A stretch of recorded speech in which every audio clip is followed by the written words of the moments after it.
আসসালামু আলাইকুম রহমতুল্লাহি ওয়া বারাকাতুহু। আপনারা অবশ্যই একটি উৎসবের নাম শুনেছেন, যেটি পৃথিবীর সকল খ্রিস্টানরা উদযাপন করে থাকে। যে উৎসবের নাম হলো ইস্টার বা স্টার সানডে। এই উৎসব এই মাসে মানে এপ্রিল মাসে উদযাপন করা হয়ে থাকে এবং কিছুদিন আগেই এই উৎসব উদযাপন করা হয়েছে। এই উৎসব পালন করার কারণ হলো যে খ্রিস্টানরা এটা বিশ্বাস করে যে জিসাস ক্রাইস্ট বা ঈসা আলাইহিস সালামকে ক্রুশবিদ্ধ করা হয় এবং তিনি মারা যান। তারপর রবিবার বা সানডে তিনি মৃত থেকে জীবিত হয়ে ওঠেন। এই ইস্তার বা ইস্তার সানডেকে মৃতর উপরে জীবিতর জিতকে বোঝানো হয়, যে কিভাবে জিসাস ক্রাইস্ট পিস বি আপন হিম মৃত্যুকে হারিয়ে আবার জীবিত হয়েছেন। কিন্তু এখন প্রশ্ন হলো যে একটি খ্রিস্টান ফেস্টিভ্যাল বা উৎসবের নাম ইস্তার কেন? এটা কি আপনি কোনোদিন ভেবেছেন? আর এই নাম আসলো কোথা থেকে বা এই ওয়ার্ডই বা আসলো কোথা থেকে? মানে আমি এটা বলতে চাচ্ছি যে এটা তো আর হয় না যে আজ জিসাস ক্রাইস্ট পিস বি আপন হিমের মৃত্যু হলো, তাই ওনার নামের একটি উৎসব পালন করা হবে আজ থেকে।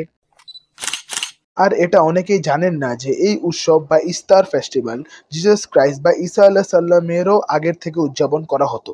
খালি এরা শুধু করেছে কি, অন্য কোনো গড এর জায়গায় জিসাস ক্রাইস্টের নাম লাগিয়ে দিয়েছে, যেমনটা তারা ক্রিসমাসকে করেছে।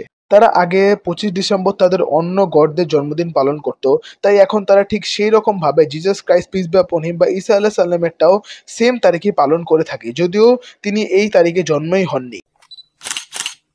পেইগানরা ক্রিশ্চিয়ানিটি অ্যাকসেপ্ট করার পরেও তারা কিন্তু তাদের সেই উৎসবগুলো পালন করা বন্ধ করেনি, বরং সেই উৎসবগুলোকেই মডিফাই করে তারা ক্রিশ্চিয়ানিটিতে ঢুকিয়ে দিয়েছে। কিন্তু তাদের তো উচিত ছিল যে তারা তাদের পুরনো সব ট্রেডিশন এবং ফেস্টিভ্যালকে বাদ দিয়ে দেওয়া। জিসাস ক্রাইস্ট বা ঈসা আলাইহিস সালাম কি কোনোদিন বলেছেন যে আমার জন্মদিন বা মৃত্যুদিন পালন করতে আমার আসমানে চলে যাওয়ার পর?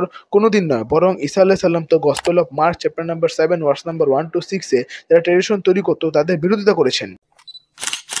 এখন এই ইস্তার যে ওয়ার্ডটা আছে, এটি একটি মডার্ন ইংরেজি word. Easter evolved from the Old English term Eostre or Eostre. এই ইস্তার ওয়ার্ড উৎপত্তি হয়েছে ইস্ট্রে অর ইউএস্ট্রে থেকে, যেটি একটি গডেস বা দেবীর নাম ছিল, যা একটি পেগান গডেস। 8th সেঞ্চুরিতে অ্যাঙ্গলো স্যাক্সন, যেটি একটি জার্মান গ্রুপ ছিল, তার মনক একটি বই লিখেছিল। তার নাম ছিল দ্য রেকনিং অফ টাইম। এই বইয়ে সে ওই ওয়ার্ডের কথাই বলেছিল যে ইউএস্ট্রে মোনাব, যেটি ওল্ড ইংলিশ ওয়ার্ড, এবং এর নিউ ইংলিশ ভার্সন হবে মান্থ অফ ইস্টার, যেটাকে এই মাসে মানে এপ্রিল মাসে উদযাপন করা হয়। এবং সে বলেছিল এই মাসের নাম তাদের একটি জার্মান গডেস বা দেবীর নামকরণে রাখা হয়েছিল, যার নাম ছিল ইউএস্ট্রে, যাকে তারা goddess of spring and fertility বলতো। আর এই মাসেই তারা তাদের এই দেবীকে সম্মাননা জানাতো এবং তার জন্য বিভিন্ন উৎসব পালন করত। এখন এই অ্যাঙ্গেলো স্যাক্সন যে গ্রুপটি ছিল, তারা আগে মূলত পেইগান ছিল। 5th সেঞ্চুরিতে তারা ব্রিটেন এসেছিল এবং সাথে করে তাদের পেইগান সংস্কৃতিও নিয়ে এসেছিল। পরবর্তীতে তারা যখন ক্রিশ্চিয়ানিটি গ্রহণ করে, তারা তাদের ওল্ড বিলিভ এবং নিউ বিলিভকে মিক্সড করে ফেলে। আর এইসব কথা তাদের গ্রুপেরই একজন লোক বলেছে। এখন এর থেকে বড় আর কি প্রমাণ হতে পারে যে এটি একটি পেইগান উৎসব? আর এই ইউস্ট্রে দেবীকে ব্যাবিলনের দেবী ইস্তারের সাথেও তুলনা করা হয়। ইউস্ট্রেকে goddess of spring and fertility মনে করা হতো, আর বসন্তকালে তারা তাদের এই দেবীর জন্য বিভিন্ন স্যাক্রিফাইসেস করতো এবং ফেস্টিভ্যাল উদযাপন করত। এবং এর কিছুটা আমরা আমাদের বাংলা সংস্কৃতিতেও দেখতে পাই।